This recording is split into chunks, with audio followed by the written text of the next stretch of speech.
prosperidade. Hoje nós vamos falar sobre esse assunto no nosso segundo sábado de autonomia. E eu peço aos irmãos, prestem bastante atenção, porque isso aqui é uma continuação de sábado passado, que foi, para mim, para a minha vida espiritual, para a minha vida financeira, foi um tema muito importante. Sábado passado nós falamos sobre a organização na vida financeira de um cristão. Então, assim, hoje nós vamos dar continuidade, que é a verdadeira prosperidade. Quando se fala de prosperidade, o que vem na nossa mente, o que isso está querendo dizer conosco, principalmente nós que somos cristãos. Então, assim, a gente precisa realmente colocar, neste momento, um pouquinho de paz na nossa mente, para que o Espírito Santo de Deus possa estar trabalhando e a gente venha entender o que exatamente o Senhor quer que eu e você faça na nossa vida financeira. E antes de iniciar a nossa palestra, na verdade é uma palestra, tá? E é uma palestra, ela é um pouquinho grande, mas se os irmãos não se sentirem à vontade de ficar até o final, não tem problema. Pode pegar o seu banquinho e sair de fininho. E quem quiser permanecer, permaneça conosco até o final, que o Senhor vai estar cada vez mais nos orientando a como seguir os passos de Jesus, e colocando a nossa vida financeira em ordem. E para começarmos a nossa palestra, eu gostaria de convidar os irmãos a fechar os olhinhos para que nós possamos falar com Deus. Oremos então. Querido e bondoso Pai que habita nos céus, neste momento, Senhor, iremos agora falar um pouco sobre um assunto que é muito especial na nossa vida como cristão. Queremos pedir ao Senhor, Pai, que neste momento o Senhor venha esvaziar o nosso coração, o nosso eu, de tudo aquilo que tem nos perturbado a não ouvir a Tua voz e colocar ela em ação em nossas vidas. Que o Teu santo e bom Espírito possa ser preenchido dentro de cada um de nós, para que possamos ser movidos por essa força e levarmos, Senhor, e encontrarmos o Teu caminho para que possamos permanecer nele. Por isso, Pai, convidamos o Senhor, neste momento, permaneça conosco, Pai, durante toda essa palestra. É o que te pedimos, em nome de Jesus. Amém. Nós vamos passar aqui os slides, tá? E eu fiz algumas anotações aqui nos meus, porque eu acabei imprimindo, porque eu gosto de falar, e assim, às vezes assim, pode ser que a gente acabe esquecendo, Então, quando a gente anota, a gente tem a facilidade, a não esquecer aquilo que a gente gostaria de falar. Mas que Deus possa estar nos abençoando para entender o que quer dizer a verdadeira prosperidade. Quando se fala em prosperidade, eu perguntei no início, o que é que a gente pensa? O que essa palavra quer dizer na nossa vida, Prosperidade é o quê? É grandes coisas, é coisas em abundâncias, É uma fartura, Você ter, por exemplo, vou citar um exemplo, uma plantação de feijão. Vai falar assim, olha, o irmão fulano está próspero, porque olha, a plantação dele esse ano foi boa. Ou seja, a plantação de feijão do irmão X deu bastante, está com muita fartura, Foi um ano de prosperidade para ele na sua plantação. Então, prosperidade quer dizer o quê? Fartura, uma pessoa bem-sucedida, abundância, muitas coisas. Próximo, Lu. Ainda bem que ficou longe do o cristianismo tem uma relação aparentemente complexa com o dinheiro. Será que de fato isso é verídico? Será que os cristãos têm algum complexo quando se trata da parte financeira? Olha só, ele pode ser visto como uma bênção divina. O dinheiro, ele é bom para nós?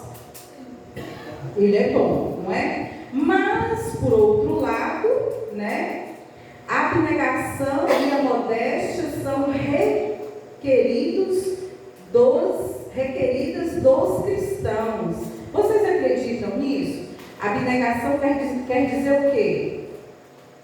Desistir, né? E modéstia, a ausência da vaidade ao próprio valor, às próprias realizações, das próprias realizações. Quando diz aqui que o dinheiro pode ser mal para um cristão, sabe por quê? Eu anotei aqui para a gente, abre a Bíblia de vocês, no livro de Marcos, no capítulo 10, para a gente ver o que está falando sobre o dinheiro e por que às vezes alguns cristãos acham que o dinheiro não é tão bom para a vida de um cristão.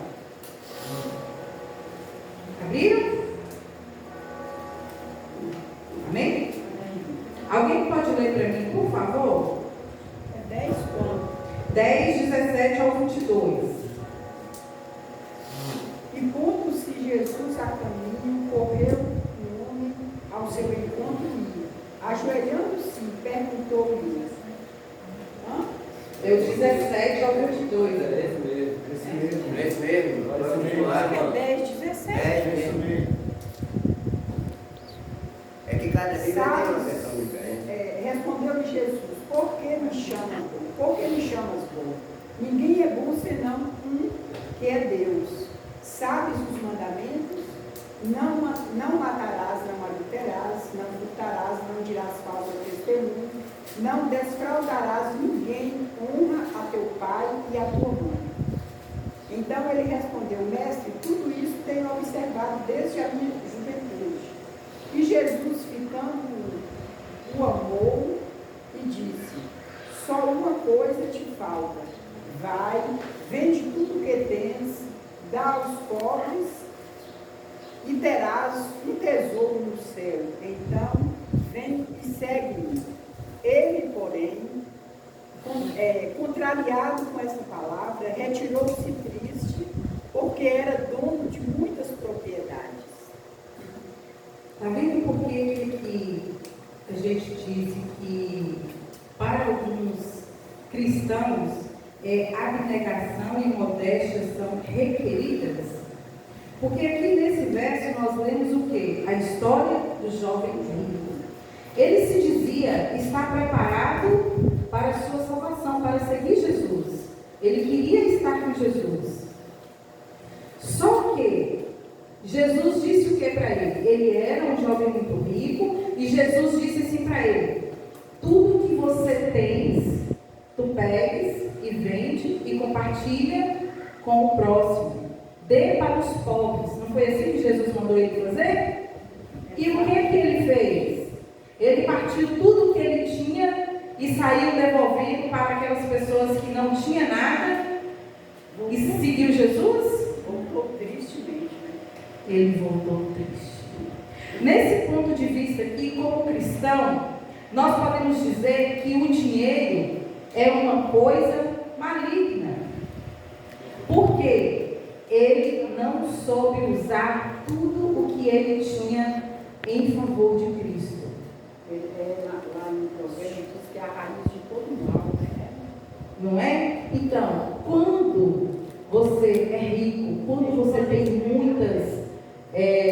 muita abundância na sua vida, você não pode deixar que isso atrapalhe a sua vida espiritual. Você não pode estar ligado a tudo que você tem materialmente falando. Porque não existe nada neste mundo que vale mais do que estar ao lado de Cristo. Muitas vezes nós precisamos apagar o desejo e a vontade carnal que existe dentro de nós. Né? Então, em alguns momentos de nossa vida, como cristão, como seguidores de Cristo, se nós não sabemos desistir deixar aquilo que nós criamos aqui neste mundo para servir ao Senhor, para repartir. Aqui Jesus deu um conselho para ele, que ele tinha que fazer o quê? Dividir tudo que ele tinha e dividir para os pobres. Né? Ele já guardava alguns mandamentos do Senhor, mas quando Deus disse para ele que a única coisa que lhes faltava era repartir a sua riqueza com o próximo, ele negou, né?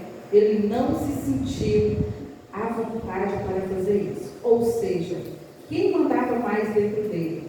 A vontade de Deus ou a vontade humana? A vontade financeira? Mas isso também não quer dizer que nós não podemos ter os nossos bens materiais. O que Deus nos declara aqui nesta parábola é que nós não podemos nos agarrar nas coisas mundanas. Tudo aquilo que Deus concede para mim e para você, Ele concede para que, se for necessário, eu saiba compartilhar com o meu próximo. E muitas vezes, quem tem muito jamais quer se dividir com quem tem pouco.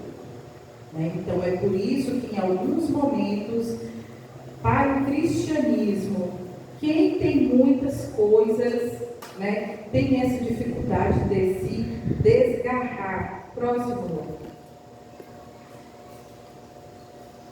Honre o Senhor com os seus bens e com as primícias de toda a sua renda, e os seus celeiros ficarão completamente cheios, e os seus lagares transbordarão de vinho. Olha só que maravilha! Alguém sabe o que significa essa palavra lagares? Sabe, irmão? Eu também não sabia, mas eu pesquisei, porque quando aparece assim algumas palavrinhas diferentes, por mais que a gente já tenha lido na Bíblia, ou às vezes a gente vê em outro lugar, quando a gente vai falar, a gente precisa saber qual é o seu significado para que as pessoas entendam perfeitamente, né? E até nós mesmos. Honre o Senhor com os seus bens e com as primícias. As primícias nós bem sabemos que é o quê? As primícias são, por exemplo, eu fiz a citação de uma plantação de feijão, né? Ali o irmão X escolheu 10 sacas de feijão no seu mês de abril. Não sei qual é o mês que colhe, no mês de abril. Mas ali, dessas 10, eles vão tirar uma saca, né? Que ali é o dízimo, as primícias. Antes dele vender todo o seu feijão, ele precisa fazer o quê? Retirar o seu dízimo que ele ganhou. E aí, quando ele faz isso, o que acontece? Toda a sua renda e os seus celeiros ficarão completamente cheios. Celeiros quer dizer o quê? A sua casa. Toda a sua casa ficarão completamente cheio e os seus lagares se transbordarão. Eu fui fazer a pesquisa dessa palavra lagares e descobri que lagares é um grande túnel, né? É um grande túnel onde várias pessoas poderiam trabalhar juntas. No final fala aqui sobre o vinho, né? Então é ali onde ficavam várias pessoas juntas ao mesmo tempo, pisando nas uvas, né? Para que pudesse fazer a produção do vinho. Então iam se enxertando que iam transbordar esses tanques, iam ser transbordados pelo vinho, porque Deus estaria multiplicando. Então, lagares significa isso, tá, gente? Um grande túnel ou um tanque onde várias pessoas antigamente usavam para estar ali pisoteando na uva para que o vinho viesse a ficar pronto. Então, todo aquele que devolve as suas primícias primeiro na casa do Senhor, Deus há de conceder, né, para que as suas casas, os seus celeiros fiquem sempre cheias e nunca venha a faltar. Isso está lá no livro de Provérbios, no capítulo 3, no verso 9 e 7. Próximo. Agora, olha o que diz esse verso do livro de Lucas, capítulo 12, no verso 20 e que diz assim: louco, esta noite lhe pedirão a sua alma, e o que você tem preparado para quem será? Assim é o que ajunta tesouros para si mesmo e não é rico para com Deus. Olha só que interessante. Nós vemos ainda há pouco a parábola do jovem rico, né? Ele estava juntando os tesouros para Deus ou para si próprio? Para si próprio. Por que para si próprio? Porque quando Jesus disse para ele que a única coisa que faltava para que ele pudesse seguir Jesus, para que ele pudesse ter vida eterna, para que ele pudesse ser salvo, era ele pegar todas as suas riquezas e dividir para com o seu próximo. Mas quando Jesus disse isso para ele encheu-se um coração de tristeza, baixou a sua cabeça e saiu de fininho e deixou Jesus sozinho. Ele não estava construindo nada para a glória de Deus, ele estava construindo para a glória dele.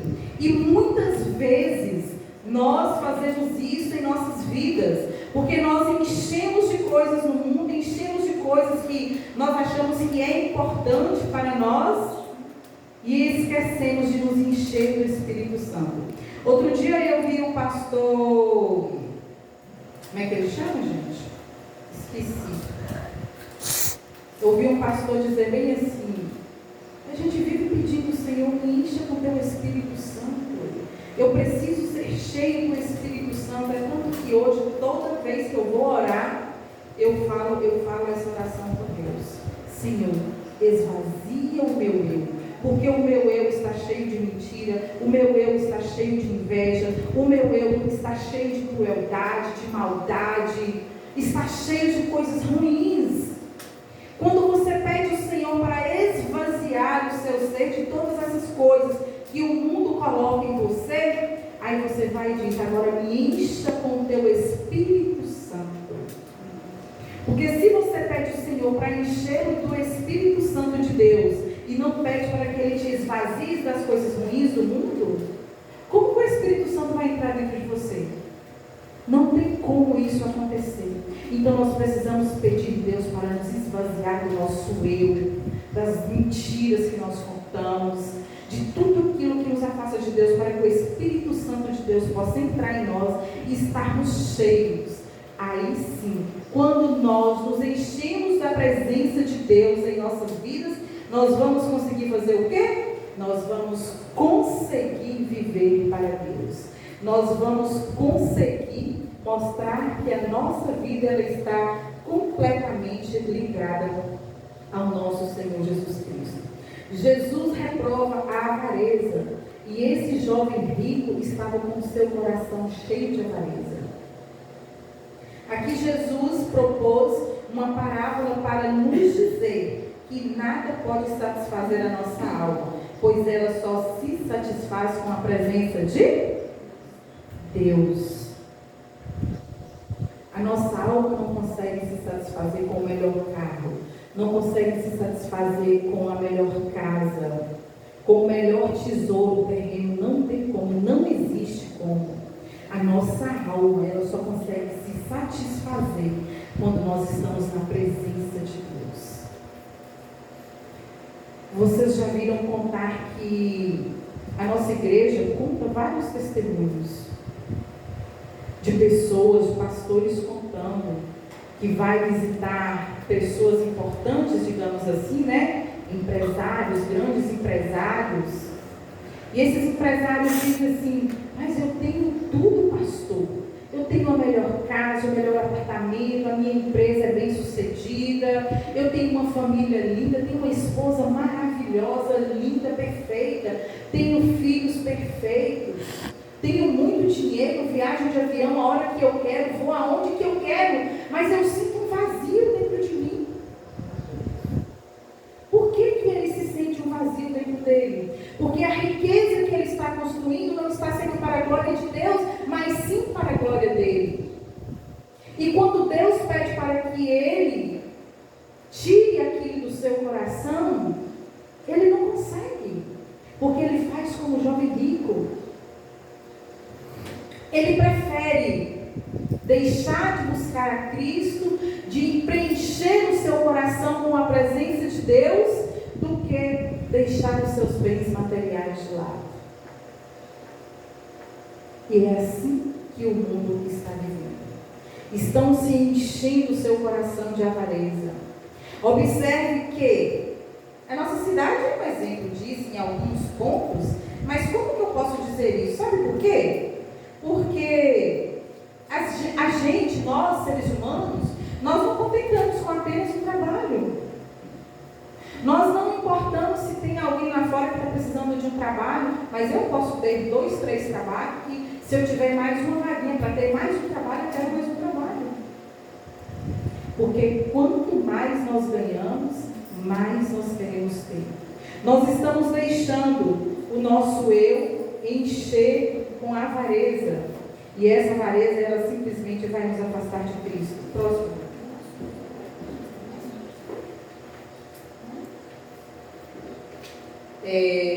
Olha só. O fato é que o Antigo Testamento dá uma ênfase diferente do Novo Testamento quanto à prosperidade.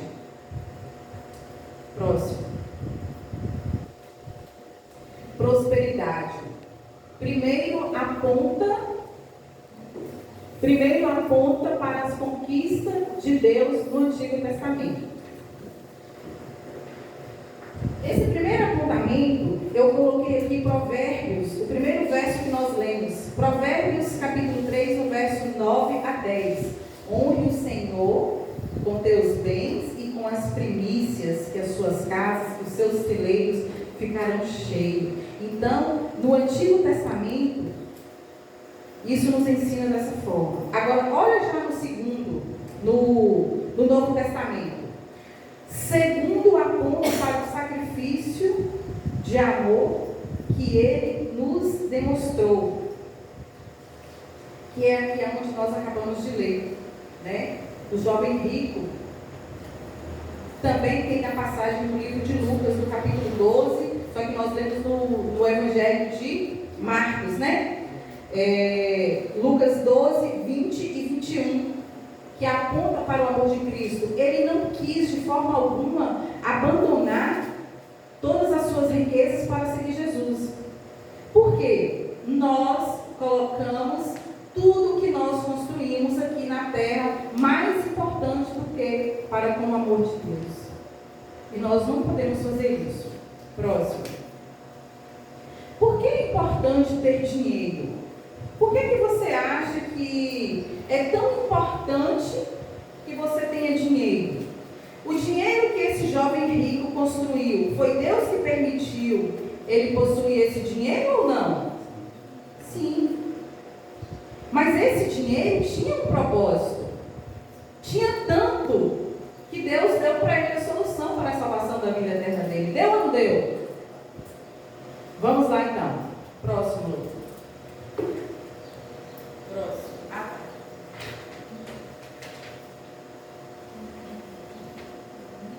O dinheiro é uma das maneiras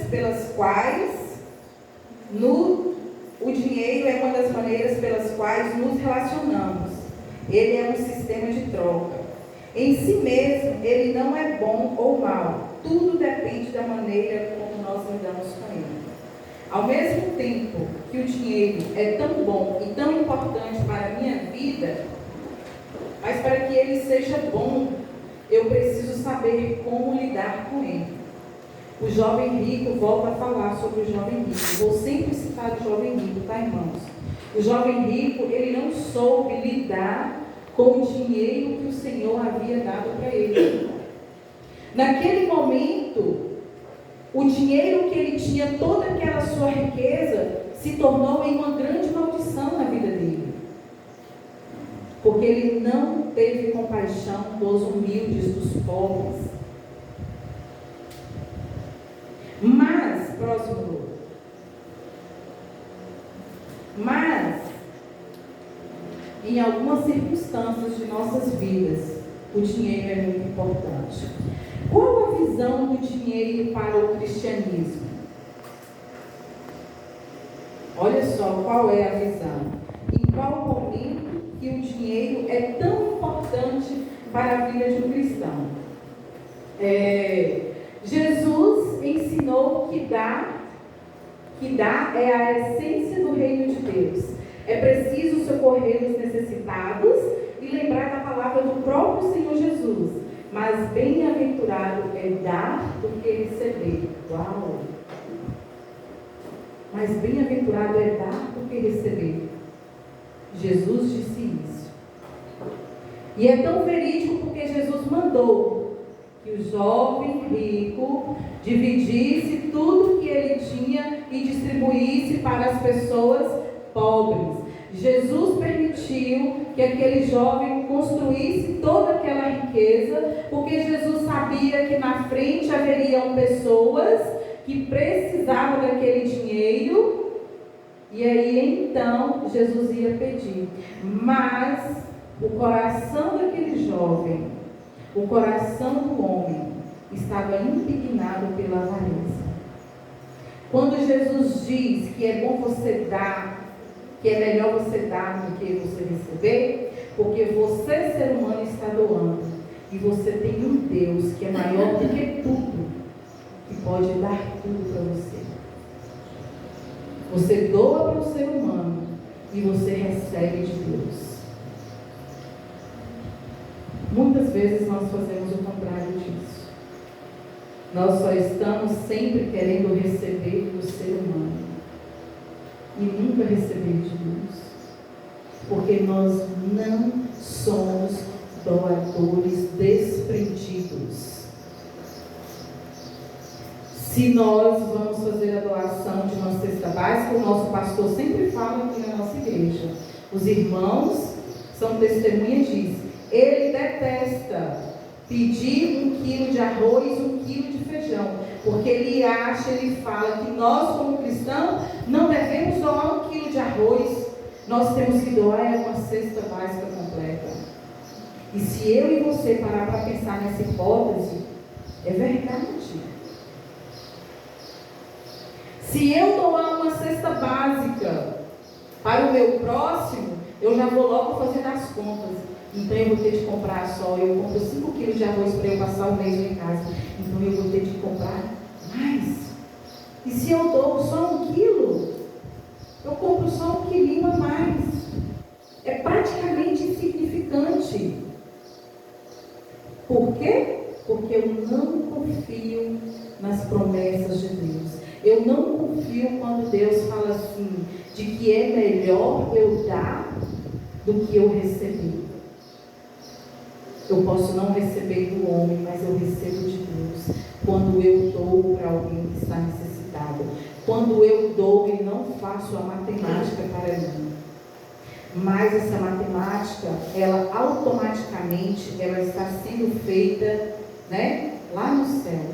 Jesus está multiplicando para que eu e você possa receber a nossa casa cheia todos os dias, porque Deus prometeu para nós que aquele que dá, aquele que doa, Deus vai dar para você também. Amém? Próximo. É importante. Jesus está voltando e nada aqui dura para sempre. Será que tudo aquilo que a gente tem construído aqui nessa terra vai durar para sempre aqui? Às vezes nós agimos como se isso nunca fosse acabar, como se nós fôssemos viver eternamente com tudo aquilo que a gente construiu aqui no mundo. Mas não vai de jeito nenhum. Por causa do sacrifício de Jesus, as pessoas são as únicas coisas deste mundo com direito à eternidade. A rigor, é o único investimento que leva realmente ao esforço. Olha que legal. A rigor, quando diz essa palavra aqui, a rigor é o único investimento. Também fui pesquisar nesse sentido aqui que estava falando. Esse a rigor aqui, sabe o que ele quer dizer? A educação religiosa é o único investimento que realmente vale a pena para que eu e você se sacrifiquem, que nos esforcemos. Porque sem a nossa educação cristã, nós não vamos conseguir alcançar a glória de Deus. E nós bem sabemos que Jesus está voltando. E se nós não colocarmos ela em prática nas nossas vidas, nós não vamos alcançar a graça de Deus. É por isso que nós precisamos caminhar o mais rápido possível, porque nós queremos um dia encontrar com Jesus Cristo na eternidade. Eu quero, não é? Como os cristãos usam o dinheiro? Como você tem usado o seu dinheiro? Você tem empregado o que você ganha, o que você recebe? Você tem empregado ele bem na sua vida? Olha o que diz Lucas capítulo 12, verso 42 e 43. Lucas 12, 42 e 43. Acharam? Diz assim: vindo, porém, uma viúva pobre, depositou 2 pequenas moedas correspondentes a um quadrante.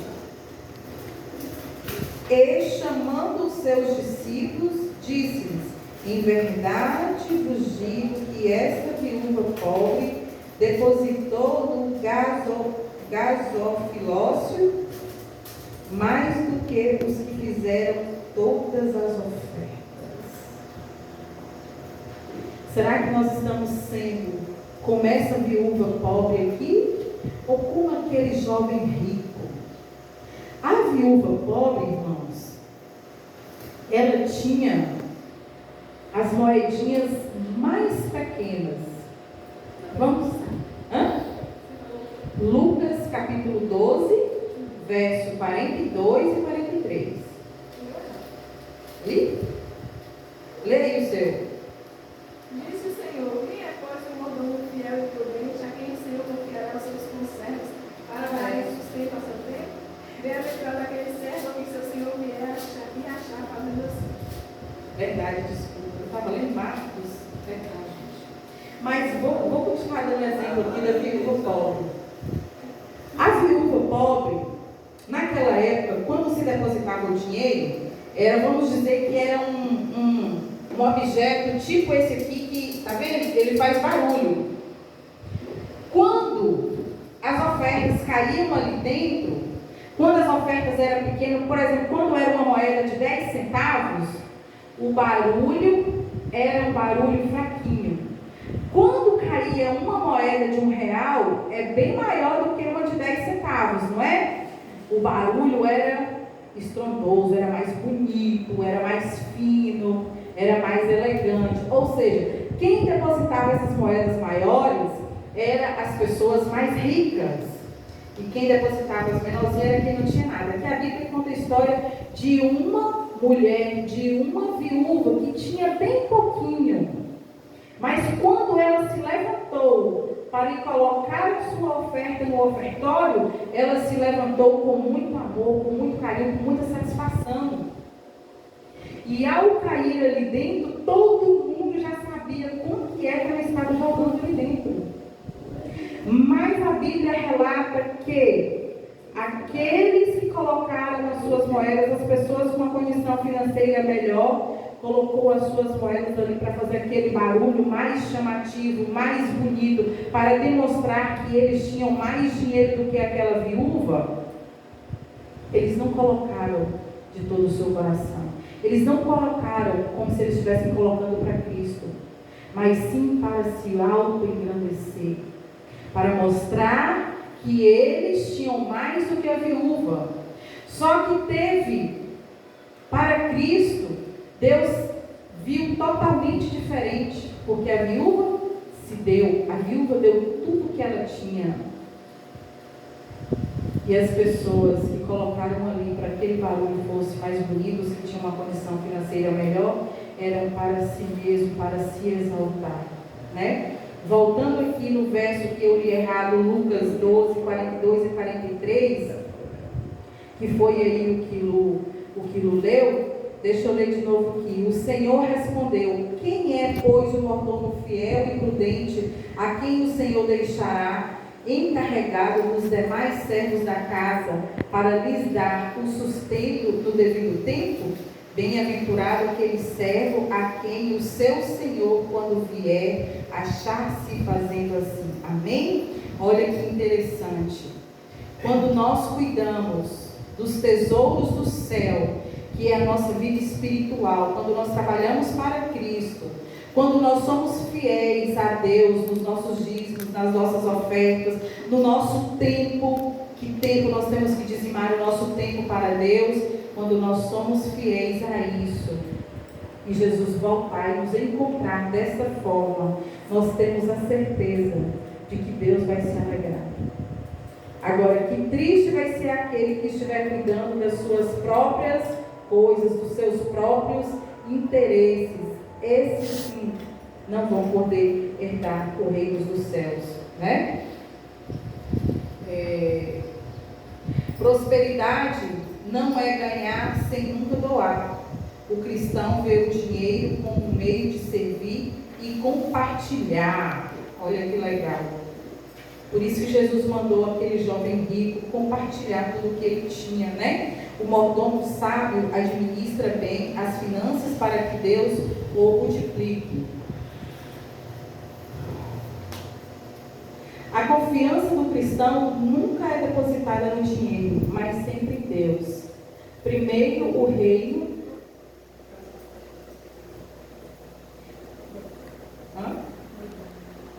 Primeiro o reino, as coisas, depois primeiro o espiritual, o material depois.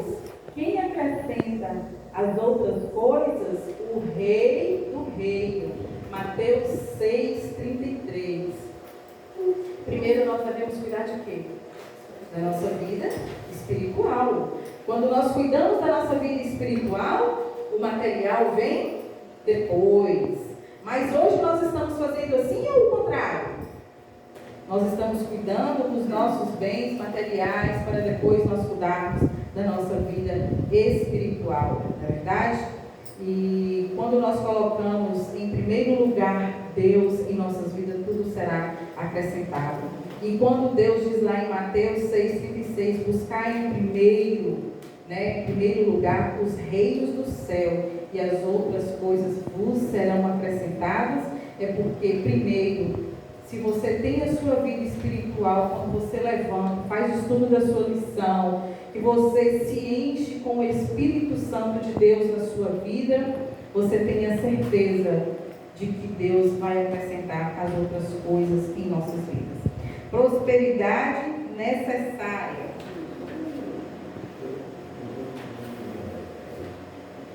A prosperidade prometida por Deus deve ser compartilhada, não anulada. Ela não é uma barganha e nem um incentivo ao egoísmo.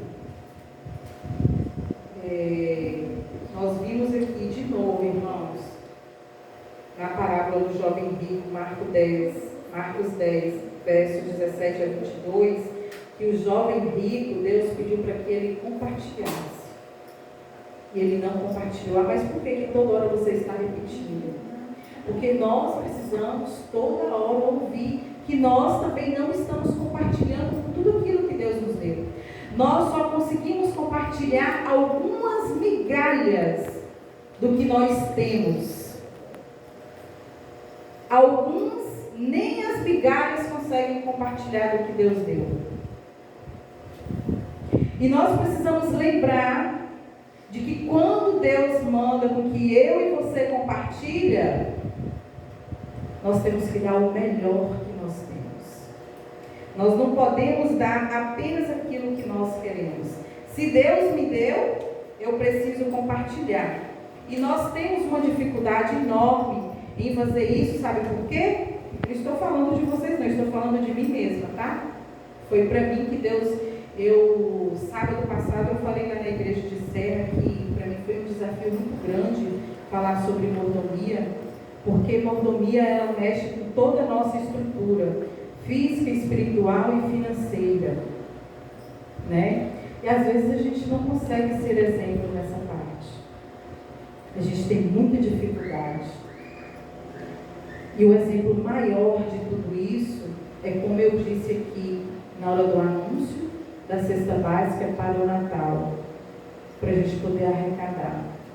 A dificuldade que nós temos. Se cada irmão falasse assim: quantos nós estamos aqui hoje?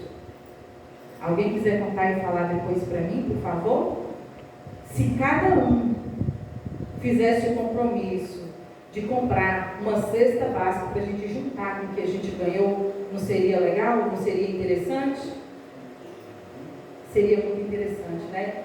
Mas, se eu comprar uma cesta básica por completo, pode ser que vai faltar o dinheiro de eu comprar um pouquinho mais para o meu final de ano.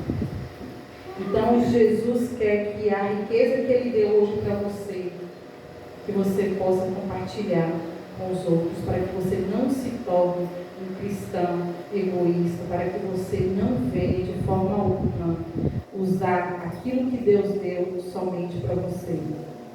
E a gente tem essa dificuldade muito grande dentro de cada um de nós. Primeiro nós olhamos se vai faltar para nós ou não, para depois doar.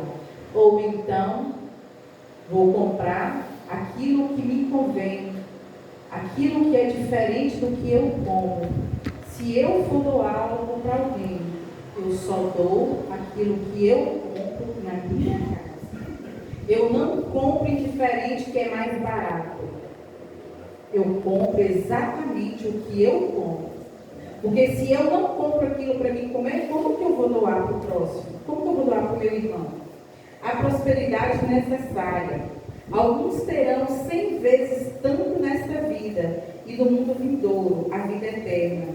Mas nem todos receberão 100 vezes mais nesta vida, porque não podem suportar. Se lhes fosse confiado muito, tornar-se-iam modernos e insensatos. O Senhor retém para os bens dele. Porque, infelizmente, algumas pessoas, talvez se tivesse muito aqui nessa terra, ia fazer igualzinho o jovem rico. Quando Deus pedisse para partilhar, não ia ter. Mas Deus está juntando os tesouros dele lá no céu. Ele está juntando os tesouros dele no céu, junto com o Senhor. Próximo. A sua prosperidade é um canal de bênção para as outras pessoas. E muitas vezes, esse canal de bênçãos que Deus dá para nós, nós usamos apenas para nós mesmos, porque nós não compartilhamos o que temos para com o nosso próximo. Portanto, o problema nunca foi a prosperidade. Sempre foi o nosso coração. Deus quer nos tornar prósperos para que somos doadores e compartilhar bênçãos. Nossa, eu já não nada. O problema nunca foi a prosperidade, sempre foi o nosso coração. Deus quer nos tornar prósperos para sermos doadores. Compartilhar bênçãos é o Espírito do céu. Amém? Nós sabemos lá em Mateus capítulo 6, capítulo 6, verso 21, diz o quê? Que aonde está o nosso tesouro, aí está o teu coração. Vou falar novamente do jovem rico. O jovem rico, ele tinha tudo para se salvar. Deus deu várias riquezas para ele. Deu ou não deu? Deu. Ele guardava os mandamentos de Deus, não guardava? E Jesus falou o que com ele? Que ele queria ser salvo, ele queria servir Jesus, ele queria seguir os passos de Jesus. Jesus disse o que para ele? Vende tudo o que tem, se divida com os pobres. Ele dividiu? Aonde estava o coração daquele jovem rico? Estava ligado ao trono de Deus ou estava ligado à sua riqueza material? Era melhor. Exatamente. Aonde está o seu coração? O seu coração hoje, ele está ligado para as coisas do Senhor? Ou ele está completamente ligado nas coisas que você tem construído aqui nessa terra? Você tem vivido uma vida espiritual, uma vida financeira segundo as promessas de Cristo? Você tem tirado tudo aquilo que pertence ao Senhor em primeiro lugar, para depois você distribuir para o restante dos seus compromissos? Ou você tem deixado tudo das bênçãos que Deus tem te dado aqui comigo? Você tem compartilhado um pouco do que o Senhor deu para você para com o seu próximo? Você tem feito a diferença na vida das pessoas que passam ao seu redor, dizendo que está com fome, que precisa de um remédio, que não tem uma casa? Aqui na nossa cidade não se vê muito isso, né? Mas ainda vê um pouquinho.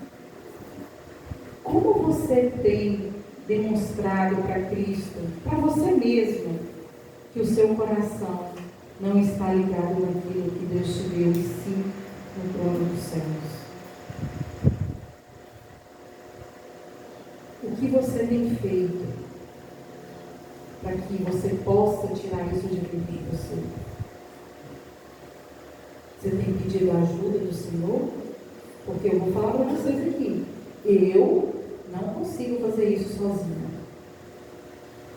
Porque o dinheiro é um trenzinho complicado quando nós não sabemos usá-lo. Mas quando nós sabemos usar, ele é um canal de bênçãos. E nós precisamos ser um canal de bênção na vida de todas as pessoas.